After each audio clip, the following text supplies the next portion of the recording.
Iowa City is a unique community. This uniqueness is shaped by the people who contribute their time, their energies, and their ideas to the life of Iowa City and the university. Welcome to a series of biographical interviews of special women and men who've affected this community. Their contributions have been valuable, their lives creative and full. What brought them here? Who influenced them? What contributions are they the most pleased about? These and other questions will be explored during this series of interviews entitled, Tell Me Your Story. 40 years ago, Professor Sam Becker joined the University of Iowa's Speech and Dramatic Arts faculty. He teaches graduate and undergraduate classes, has written numerous books and articles, directed nearly 50 PhD dissertations, and is a nationally known researcher.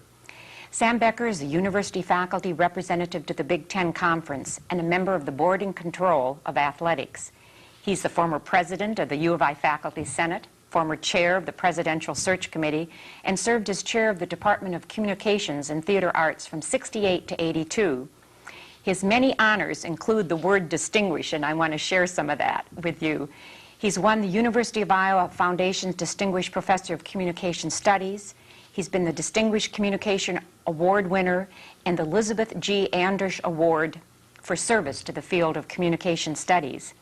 In 1990, Sam Becker was awarded the SCA's Distinguished Service Award and the 1990 U of I Award for Faculty Excellence in Service to the University and State.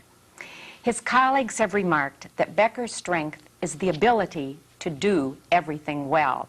I quote, "He's well respected in the field, and at the same time, he's dedicated to students and undergraduate education.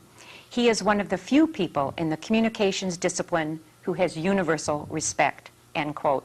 Professor Becker bikes, travels in the summer abroad, plays tennis, and is a husband and father. Your story begins, Professor Becker, in Quincy, Illinois, where you were born, and you came to Iowa and got your BA, MA, and PhD, but before you became an academician, you were in commercial radio. Share that part of your story with me. Well, I came to Iowa to study radio, and I'd gotten involved in high school through a wonderful teacher named Enid Ireland, and got me interested in radio, and we were doing radio programs on the local station, and when I was ready to go to college, she suggested Iowa because she had heard of Clay Harshbarger here and had heard of the university.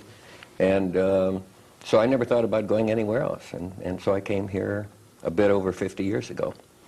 But you were working in a commercial station in Quincy in East St. Louis? I was working at a commercial station in Quincy, and I worked at a commercial station in East St. Louis, did freelance acting and commercial work in St. Louis. Yes. And you joined the faculty after you got your MA in 1950, right? I was, after I got my MA, I went out to teach at the University of Wyoming, and then a full-time instructorship opened up at Iowa, and so I came back in '50 to teach full-time and to work on my PhD. You've done a lot of research, a lot of research. How has your research changed over the years you've been at Iowa? You started out first, I read, in instructional television. That's right. Well, instructional radio, really, and then instructional television. My research career is not one that young scholars ought to emulate, because one of the things they worry about these days is there a program of research? Is there a consistent build-up?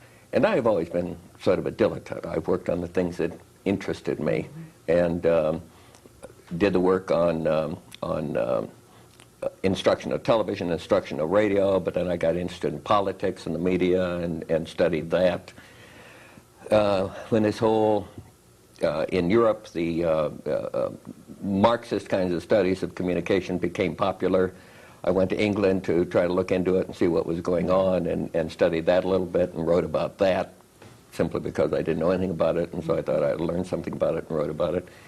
And most of my writing has been trying to find something that I didn't understand to try to get into it. I've gotten into the latest research, this research on smoking, tobacco use generally in adolescence, because I became more and more convinced that we ought to pay something back to the society for what we're getting, and I think I've gotten a lot out of this society. And this was an important problem, and I thought I could make a contribution. So how are you doing it? Well, we're working in 3 cities in Iowa, in Clinton, Burlington, Muscatine, Iowa, in the middle schools. We start in 7th grade, and we install the curriculum in these schools, and then we are doing some different things in each of the cities and studying the impact of these on the children. Over how long of a period? Over an 8-year period. So this has been going on 6.5 years. So another year and Another year and a half. You'll be publishing these results? Yeah, well, we've been publishing some pieces already, and they're continuing over the Christmas holiday. I'll be working on some pieces. But, yeah. So that's what you're focusing on right now. I did read it in an article that you were interested in mosaic communications. What's that? It was interesting.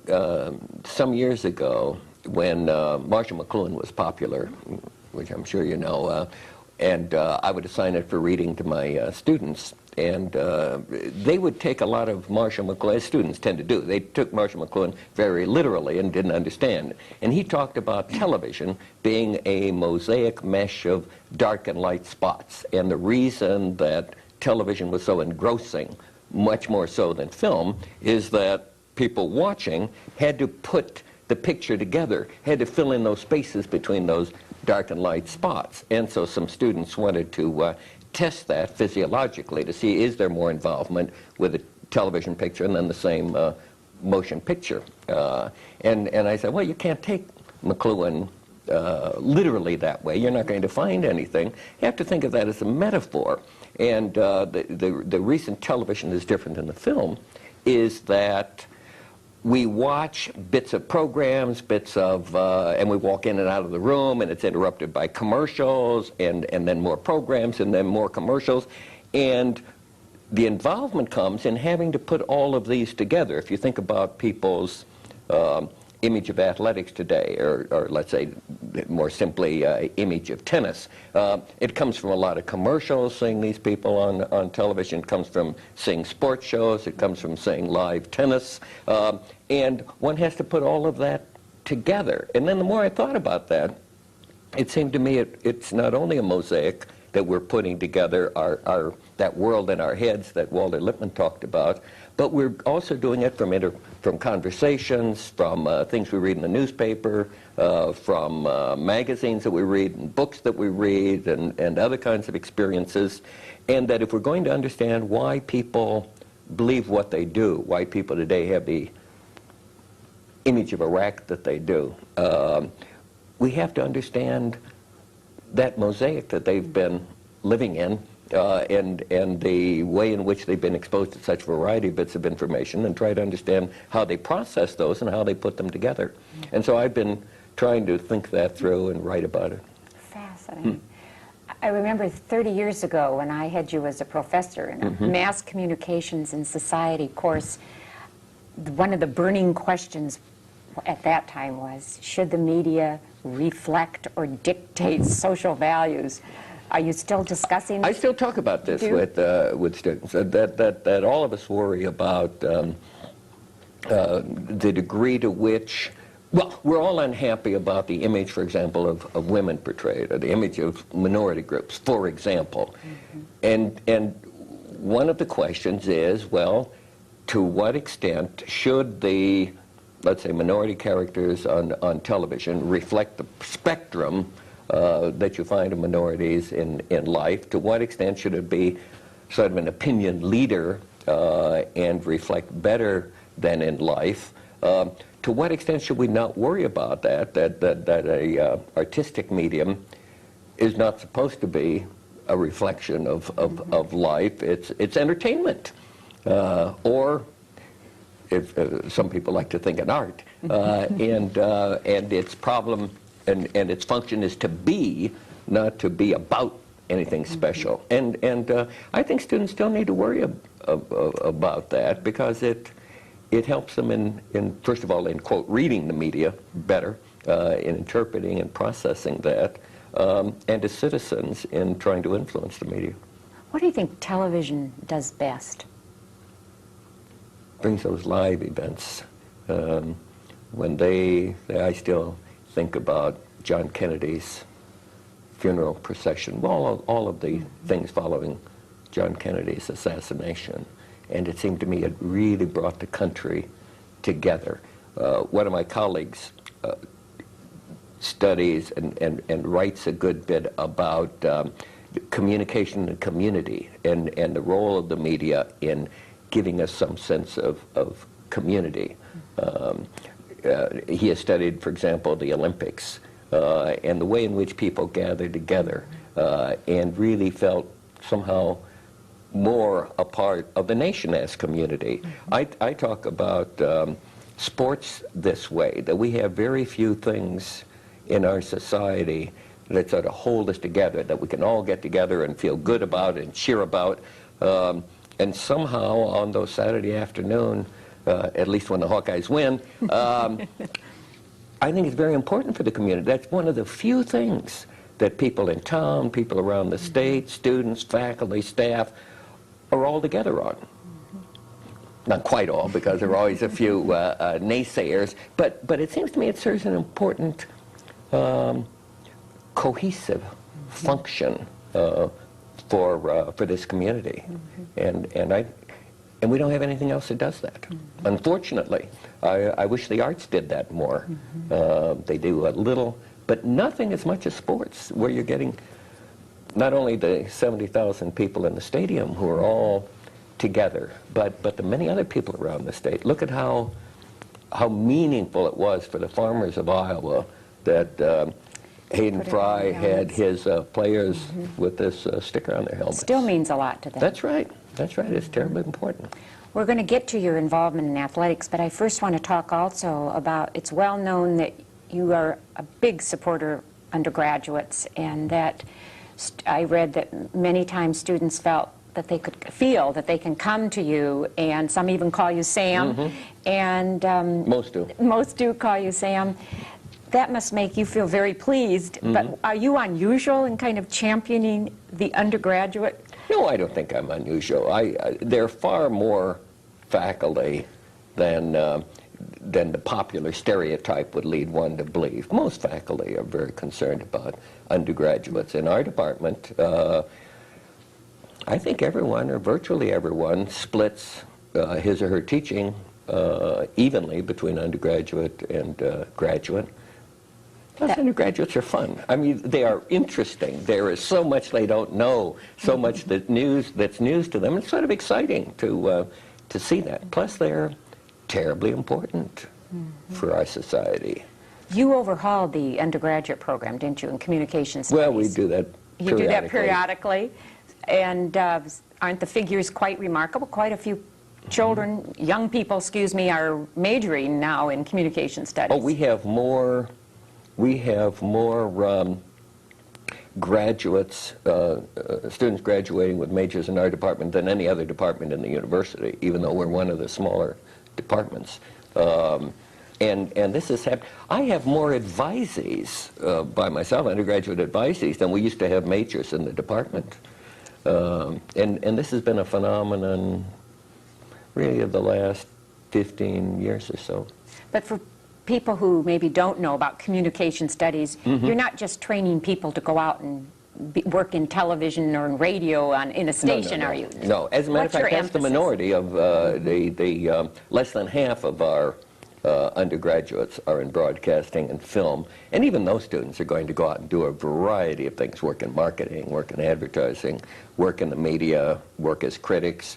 But we also, in the general communication program, many of those students are really in our department, well, in either part of the department as part of their liberal arts education, because we think it is a very strong liberal education, because it's communication that brings these things together, and it's an interdisciplinary field.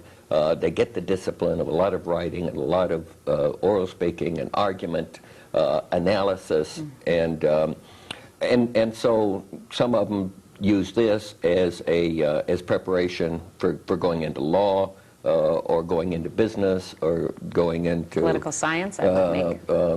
Into advertising, public relations, all kinds of fields. But mainly what we hope we're doing is giving them skills at communicating, at speaking and writing, and at analysis. And then we think if they can do that well, they can do anything. They're going to get along in this world. What significant changes? There have been hundreds of changes in the communications field. What do you consider the top ones since you've been a part of it? Well, one is simply the change in the technology that, I mean, television came along really since I got into the field, and that's been a tremendous change, and now that breakup of television. So that's it. I think that's one. I think our concern with communication in a broader kind of sense, in communication in organizations. We now talk about rhetoric, the analysis of argument everywhere. A lot of our faculty, and I have some interest in it, although not done too much yet, are interested in the rhetoric of science. That is to say, how do scientists argue? Because more and more we are recognizing that any scholarly field, any scientific field,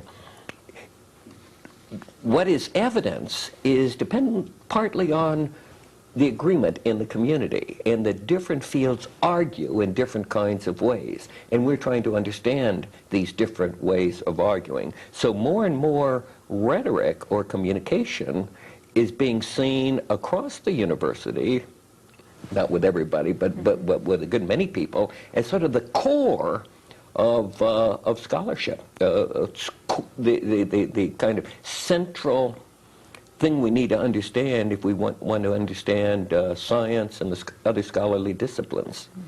So I think that's been a terribly, terribly important change. You have people talking about rhetoric or communication now in economics, in psychology, and political science, all over the place. And it's very interesting, in law. You, with all your honors in teaching and fellowships and grants, is there something you're the most pleased about that?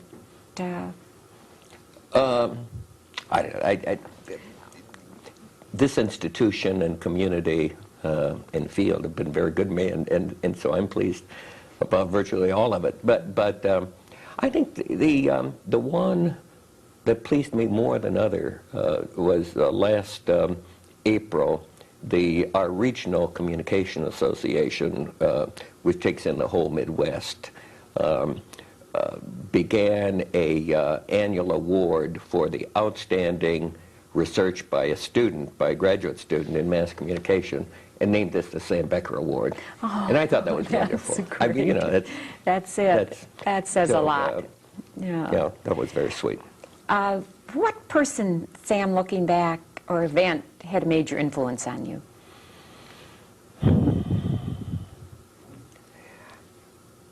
I think there were three people. This high school teacher I talked to a little while ago about, Enid Ireland, who just wonderful. I mean, I'm doing what I'm doing today because she got me started in it. She believed in me. I might not have gone to college. College was not an ordinary thing in my family. Nobody in my family, I don't think I had a single relative who had ever graduated from college before. But she took it for granted that I would, and pushed me and encouraged me and believed in me. Then when I came to the university, my first advisor as a beginning freshman was Clay Harshbarger. And he sort of carried on from there. He was always so encouraging. Whatever I did, he was positive and you know, that's wonderful. And I got involved in research because of Clay. I might never have started writing and doing research, but for that. I don't know whether you know Clay Harshbarger. Yes, Clay I did. Was not a great teacher in the normal sense of the term. He was terrible in the classroom. He spent most of his time, prior to the time he became department chair, in Maidright, a cafe, which was across from Schaefer Hall. Anytime you wanted to see Clay, you'd go to Maidright, he'd be there drinking coffee. I had just taken my first statistics course and was over having coffee with Clay.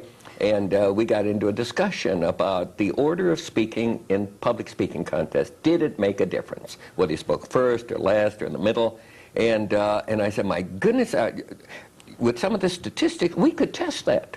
And he says, oh, he says, that's a wonderful idea. He says, why don't you do that? And so I went. We had the Northern Oratorical League in those days, and all of the records were at Iowa from years and years and years, these contests between all the, virtually the Big Ten institutions. And we had all, so I went back and I got all of those records to see the order of speaking and who won. And then I did the analysis, and I came back to the Maid-Rite a few weeks later, and I wrote it up, and I showed it to Clay. He said, oh, he says, that's wonderful. He said, why don't you send this off to the Quarterly Journal of Speech? Well, I never heard of the Quarterly Journal of Speech. I didn't know this was, at that time, the major research journal in our field. And being ignorant, I sent it off. Otherwise, if I'd known, I would not. I wouldn't have had the courage. And they must have been terribly shy of material because, and it was short. The editor published it, and Clay was wonderful. Oh, he said that was wonderful, wonderful, and I got all that reinforcement. That got me interested in doing research and writing, and so he had a great difference. Made a great difference in my life, and was my advisor for my freshman year through my PhD. And then the third one was Craig Baird, who, mainly by the force of his personality, tremendously ethical man, soft-spoken, always talking for students, careful in students' work, a steady scholar, kept writing, directing a lot of dissertations, and just a fine human being, and that had an influence on me. You've been very fortunate, haven't you? Oh, I think anyone who's had one really great teacher is lucky, and I had three, in very different kinds of teaching. Mm-hmm. Let's talk a little bit about your involvement in athletics. You've had season tickets, I read, since 1950 to both basketball and football. And for the past 13 years, you've sat on the board and control of athletics. What does that involve? Well, this is the policy-making body for athletics at the university. We're concerned with whether students are missing too much class, out on the road too much, and so a few years ago we set a limit on the number of class days that could be missed by going out of town on an athletic thing. We try to set other policies about academics primarily, although we're involved in other kinds of rules involving athletics. We're involved in the hiring of coaches. If we should ever have to hire an AD, which I hope will, athletic director, either for the men's or women's program, which I hope will be after my time, yes, right. Because I'd like to see our president one stay on because they're so good. The athletic board would be involved with the president in that selection and so on.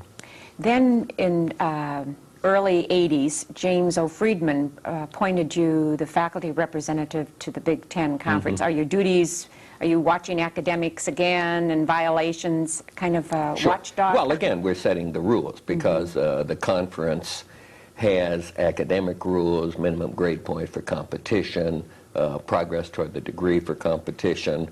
We've set up a system in each of the Big Ten universities. We require that every year, every student's academic record has to be checked by a dean or associate dean in that student's college to make sure that student is progressing toward a degree, and so on.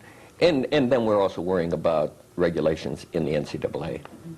Do you get asked a lot why there's so much emphasis on athletics? Sure. What do you say?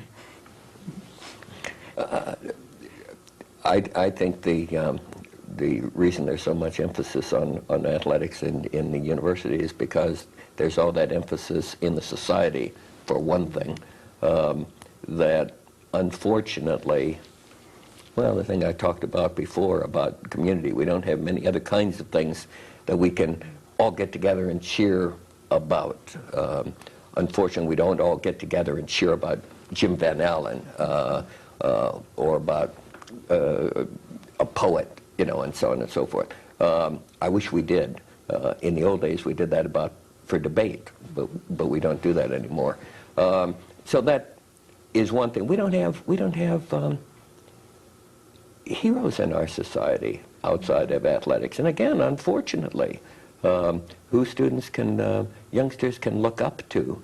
We certainly don't have them in politics today, because as soon as they get up there, we tear them down. We don't have them in business and industry. We don't have them in education. If you want to, if you want to try to find heroic stories, narratives of heroes, the only place you find it is on the sports pages, and I think that's unfortunate. So we're kind of reflecting society, and the media is doing the same thing, right? Let's talk a little bit about your story. Go back a ways, that you were in the service during the war, and you were abroad, and you had an interesting avocation, boxing. Many people know that about you? No, except I suppose if they looked at the shape of my nose, they would say that something must have happened to it. Actually, I started here at the university as a freshman, boxing. We didn't have intercollegiate boxing, but we had boxing, and there was another fellow. There were two twins I worked with. I was a pot and pen washer in Currier Hall. It was in a dormitory, women's dormitory, and one of the twins, the Ryan twins, he and I used to box together all the time. And then I continued to do it in the service because it was fun. Where were you in the service? In the Pacific. We started out, well, I took desert training, and then they sent me to New Guinea, and we came up as mainly mopping up operations in New Guinea and the Dutch East Indies, and then we went into the Philippines, and our group took Baguio. We were up in the mountains. And then you returned, after the war, you returned back to Iowa. Then came back to the university. You and your wife, Ruth, have been a part of this community for 45 years, about. Where did you meet her? Well, I met her here on campus. She came to the university to teach nursing. And I met her actually just a few months after she arrived. And within... Arrived from? Well, she had been teaching in New York City. Oh, okay. And had gone to school and college to the university in New York, and then was teaching at Mount Sinai Hospital in their nursing program, and wanted to get out of New York City and came here. And we met shortly after. And you raised three children in Iowa City, and where do they live? Well, Judy, our oldest, is now a professor of psychology at the University of South Florida. Got tenure a couple of years ago. And Craig was a practicing attorney in Washington doing labor law. His wife was finishing her PhD and wanted to start teaching, and so she's in history, and so it was a little difficult to get a teaching job. She got a job at the University of California, Irvine, so he went along and looked around and took a teaching job at UCLA, and so he's on the law faculty there. And then our youngest, Anne, who's a Down syndrome child, is in one of the group home systems home. It's in Iowa City. What do you do? So we have one here. You have one here. You have a pretty busy schedule. What do you do to relax? Play tennis. Play tennis. And I also heard from a friend that you love to travel in the summer, and that you keep a diary and you write terrific letters. Is this diary for your own personal? Are you going to publish it or what? No. Really, I have a terrible memory. Some people remember they remember everyone's name, they remember every place they've been, and so on. So I have to get it written down. Well, it's sort of like my scholarly writing. I feel when I've learned something new, or when I've described something, I like to share it, and so I give some of my friends copies of my description of our trips. You could have lived any place in the United States. You could have taught any place. Why Iowa City, and why the University of Iowa? When I came here, Well, when I first started working for the university 50 years ago as a pot and pan washer, came here from Quincy. This was the most wonderful, exciting experience of my life. The whole world opened up here. And I fell in love with this place. Now, I left a lot of times. I left when I joined the Army and when World War II broke out. Then after I worked in commercial radio and got bored, I came back again to get an MA because I liked Iowa City. And then when the job opened up, I came back. This place has been awfully good to me. And I've had the most wonderful job in the world. And so it's very hard to think about leaving. I've thought about it a few times. The last time I thought seriously about it was a job at Columbia University in New York. But I would have had to get divorced because by that time my wife had fallen in love with Iowa City and there was no way she was going to leave. Mm-hmm. So, well, we're glad you stayed. We're certainly glad. The university's glad, the state's glad, Well, and appreciate it's been a good life. Thank you. Appreciate you being my guest. My guest has been the well-known and internationally respected researcher and teacher Sam Becker. He has touched the lives of hundreds and hundreds of undergraduate and graduate students. Sam Becker is a prolific scholar who always finds time for his students. He has authored 6 books and over 100 published articles and chapters. He's received innumerable awards, the 2 most recent, the National Speech Communication Association Award for Distinguished Service and the U of I Award for Faculty Excellence in Service to the University and the State. Sam Becker is a member of the Board and Control of Athletics and the University Faculty Representative to the Big Ten Conference. Here is a man who has truly made a difference, a man of integrity, scholarly achievement, dedication, caring, and enthusiasm.